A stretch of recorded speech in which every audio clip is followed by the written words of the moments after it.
Baru-baru ini, maksudnya baru-baru saat saya membuat video ini ya, terjadi kasus banjir besar di Kalimantan. Padahal Kalimantan kan banyak hutannya, paru-paru dunia gitu loh, minim bencana alam. Karena itu ibu kota mau dipindahkan ke sana. Saya Santi Febri Arianti, teman diskusi kalian mengenai isu-isu terkait lingkungan. Sebelum mulai, jangan lupa subscribe dan like videonya ya. Untuk yang nggak update berita, saya ceritakan ulang mengenai kasus banjir di Kalimantan ini. Banjir besar yang menerjang wilayah Kalimantan Selatan pada 12-13 Januari 2021 memantik perdebatan panjang. Selain karena curah hujan ekstrim, tak sedikit pihak menuding penyebab banjir karena masifnya pembukaan lahan. Faktor inilah yang kemudian dianggap turut andil terciptanya banjir besar di Kalimantan. Manajer kampanye Walhi Kalimantan Selatan M. Jeffrey Raharja menyebutkan banjir di Kalimantan Selatan sebagai bencana ekologi. Sebab terlepas dari tingginya curah hujan tinggi, banjir juga terjadi karena adanya kontribusi dari dampak pembukaan lahan. Tak ayal banjir kali ini pun lebih parah dibandingkan periode-periode sebelumnya. Berdasarkan data yang dimilikinya, salah satu peruntukan pembukaan lahan di Kalimantan adalah terciptanya perkebunan sawit. Namun pembukaan perkebunan sawit ini berlangsung secara terus-menerus. Dari tahun ke tahun, luas perkebunan mengalami peningkatan dan mengubah kondisi sekitar. Pada rentang 2009 sampai 2011 terjadi peningkatan luas perkebunan sebesar 14% dan terus meningkat di tahun berikutnya sebesar 72% dalam 5 tahun. Sedangkan untuk tambang, bukaan lahan meningkat sebesar 13% hanya dalam 2 tahun. Luas bukaan tambang pada 2013 ialah 54.238 hektar, ujar Jeffrey Jumat 15 Januari 2021. Pihaknya pun menyesalkan kondisi hutan di Kalimantan yang kini beralih menjadi lahan perkebunan. Pembukaan lahan atau perubahan tutupan lahan juga mendorong laju perubahan iklim global. Kalimantan yang dulu bangga dengan hutannya, kini hutan itu telah berubah menjadi perkebunan monokultur sawit dan tambang batu bara, terangnya. Perluasan lahan secara masif dan terus-menerus menurut Jeffrey memperparah bencana terutama di kondisi cuaca ekstrim. Akhirnya juga mempengaruhi dan memperparah kondisi ekstrim cuaca, baik itu di musim kemarau dan musim penghujan, kata dia. Hingga Rabu 20 Januari 2021, banjir di Kalimantan Selatan menyebabkan 21 orang meninggal dunia. Sebanyak 342.987 orang terdampak, di mana 63.608 diantaranya mengungsi. Adapun infrastruktur yang terdampak akibat bencana ini meliputi 66.768 rumah terendam, 18.294 meter jalan terendam, dan 21 jembatan rusak. Jadi ingat ya, sekali lagi dengan video saya yang sebelumnya, kasus ini jadi pembuktian juga bahwa degradasi lingkungan oleh manusia dapat merusak segalanya dan akhirnya yang kena ya manusia juga. Dari, oleh, dan untuk manusia juga ya ini bencana. Banyak kasus lingkungan lain yang terjadi baik nasional maupun global. Untuk ini kalian bisa lihat slide saya. Yang paling dan akan terus menjadi masalah bagi kita adalah pemanasan global. Apa sih yang jadi penyebabnya? Ya lagi-lagi manusia. Yang pertama, efek rumah kaca. Apa itu? Bukan karena banyak bangunan dan gedung menggunakan kaca loh ya. Kita punya yang namanya gas rumah kaca, antara lain uap air, karbon dioksida, sulfur dioksida, dan metana.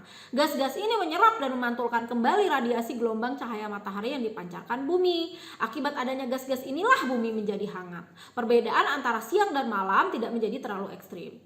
Nah, jadi sebenarnya gas-gas rumah kaca ini kita butuhkan ya, bukan berarti itu melulu negatif. Bayangkan deh kalau mereka nggak ada, betapa bekunya kita di malam hari. Yang jadi masalah adalah kalau mereka kebanyakan, segala sesuatu yang kebanyakan memang bakal masalah kan ya. Begitupun dengan gas rumah kaca, kalau kebanyakan tentunya panas cahaya matahari yang disimpan oleh gas-gas tadi di permukaan bumi akan kebanyakan juga. Keadaan ini terjadi terus-menerus sehingga menyebabkan suhu rata-rata tahunan bumi terus meningkat. Ketika suhu global meningkat, es yang berada di dekat kutub mencair dengan kecepatan yang terus meningkat. Bersamaan dengan melelehnya es tersebut, dataran atau air di bawahnya akan terbuka. Baik daratan maupun air memiliki kemampuan memantulkan cahaya lebih sedikit bila dibandingkan dengan es. Dan akibatnya akan menyerap lebih banyak radiasi matahari. Hal ini akan menambah pemanasan dan menimbulkan lebih banyak lagi es yang mencair, menjadi suatu lingkaran maut yang berkelanjutan. Selain itu, akibat pemanasan global, tanah beku atau permafrost juga akan melunak mengakibatkan terlepasnya CO2 dan CH4 yang adalah salah dua dari gas rumah kaca. Es yang meleleh juga akan melepas CH4 loh, gas rumah kaca lagi. Kemampuan lautan untuk menyerap karbon juga akan berkurang bila ia menghangat. Hal ini diakibatkan oleh menurunnya tingkat nutrien pada zona mesopelagic sehingga membatasi pertumbuhan di atom daripada fitoplankton yang merupakan penyerap karbon yang rendah. Kalau kemampuan larutan menyerap karbon berkurang, apa akibatnya? Ya CO2 di udara tidak terserap dan menumpuk di udara. Yang juga berpengaruh pada pemanasan global adalah menipisnya lapisan ozon. Jadi ozon ini juga salah satu penyumbang besar gas pada efek rumah kaca. Secara tidak langsung sih sebenarnya, tapi rusaknya ozon berpengaruh pada sirkulasi atmosfer bumi. Sebenarnya apa sih ozon? Kalau lambang kimianya itu O3 kan ya. Secara alami tanpa pengaruh manusia sebenarnya dia tuh emang hancur juga. Reaksinya gini nih. Oksigen kalau kena radiasi matahari bakal membentuk radikal bebas O yang dia tuh pelakor yang suka ganggu rumah tangga orang. Kalau ketemu O3, dipecahinlah si O3 ini menjadi O2 dan radikal O lagi. Buat ngebedainnya kita bilang aja dia radikal O korban ya. Nah, si radikal O pelakor tadi bergabung dengan O2 menjadi O3 baru. Terus gitu siklusnya.